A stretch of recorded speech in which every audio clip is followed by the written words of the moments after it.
Hi, we're here at the Citadel pop-up. BC. Who am I here with? Erika Shante, based out of Atlanta, Georgia. That's right. And what do you do? So, a few things. Bartend, I am co-founder and owner of Whiskey and Rosemary, a lifestyle brand that focuses on thoughtful experiences, beverages, and all things fun and bev. And I work part-time as a brand ambassador for a tequila company. There you go. Yeah. You can hire her, by the way. So, Sustainability Street Team, we're talking to people about different things. So, one of the things I want to ask Erika, we have met before, last year at Tails actually, at the Swag Swap. What does sustainability mean to you?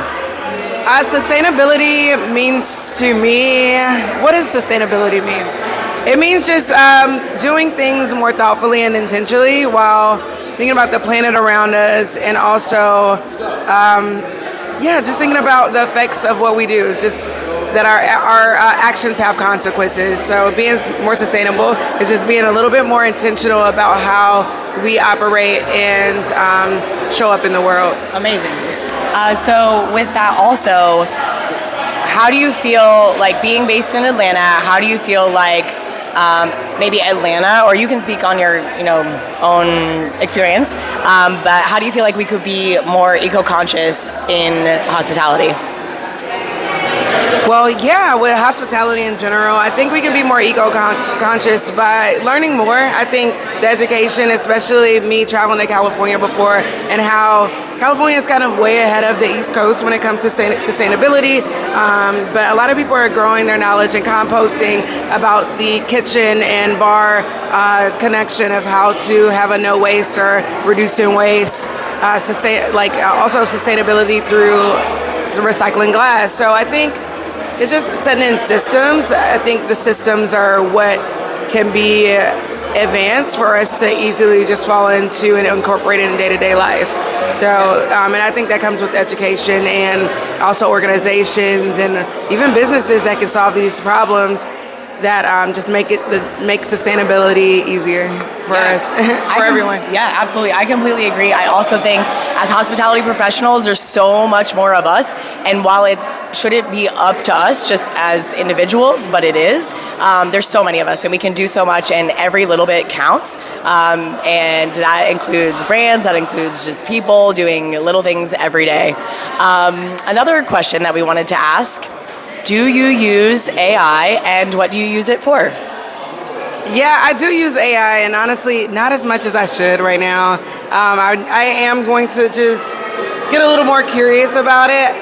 I just use it for organization right now, and I don't use it as much. I really don't use it that much. What do you use? It will be the basic ChatGPT. I haven't got into Claude just yet, but honestly, right now, of course, it can advance things, but I just don't use AI a lot. I know it has a huge impact on the environment, and while I love AI, I love what it does, it's just like, I feel like I'm in between a rock and a hard place, because it's like it advances, it makes things easier, but it does have such a huge impact on the environment. So, I don't use it that much right now. May I ask you, with ChatGPT, do you say thank you and things like that? No. That's right. I just want to point out. I'm very direct. Yeah. So if you are to use thank you so much for holding that. If you're to use ChatGPT, you want to ask it the entire question, all the information that you can do in the same thing. Don't say thank you, don't do whatever. Do you know how much water is used every time you ask it a question? Is it like 2 bottles of water? 2 bottles of water. 2 bottles of quote unquote fresh water. I can talk about this all day, but we won't. But it utilizes 2 bottles of water, which I know it doesn't seem like that makes a difference for like whatever I drink that, but it's fresh water that comes from limited resources in our country, in which we won't be able to drink it, and we'll have to like boil water much sooner than later, like in the next 3 years. So just things you want to consider. I have one other question for you. Yes. Do you know if you can recycle this product, and if so, how? All right, let me look at it. Let's see. You may be able to recycle it. How? I don't know, because some things just put recycling bin. So it just says recycling bin. So, yeah, I don't know. I'll just put it in the recycling bin. Okay, cool. So a couple different things. So this is actually the lid for a non-dairy yogurt. It's aluminum, which is infinitely recyclable. But the way in which you recycle it, and you always need to check with your municipality, right? You need to check with your location, see if they accept it, blah, blah, blah.